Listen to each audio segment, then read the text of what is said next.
ginagawa ko. Hindi ako makakilos. Tinatamad ako sa maintenance nitong huli. Mukha lang ang nagagalaw ko. Gagawan ko to ng paraan. Di ako makaka-stream. Hindi ako magaling sa mga makina, kaya sana may eksperto dyan.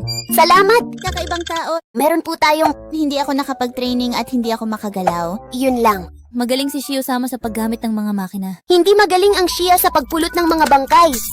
Makina. Di ako marunong sa makina pero kabisado ko ang katawan ng tao. Choco-sensei, pasensya na, saglit lang. Sabi ko na sa'yo, konti lang alam ko sa makina. Kung hugis bordok ito, baka kaya ko rin gawin.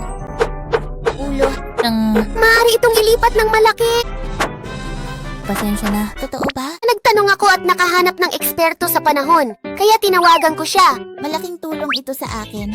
Hey, ipinanganak ako sa Russia. Pumunta ako sa Russia. Sana'y iwan mo sa akin ang karamihan ng mga bagay. Iwat yan. Noel, ano ba yung laberinto na yan? Ito ay isang maze. Ito ay magiging isang madaling paraan upang sirain ang pagkakataon. Isang bagay. Isang makinang hindi nagkakamali. Dahil ba sinabi ko na malakas ka? Tigilan mo na. Itigil mo na. Nakakalat.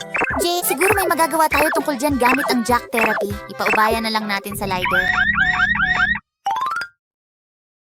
Aba, naisip ko kung ano ang mangyayari sa oras na yon. Nakahinga ako nang maluwag nang makagalaw na ulit ako. Salamat sa iyong pagsusumikap. Kumusta? Matagal na talaga. Na sumisikat si Noel.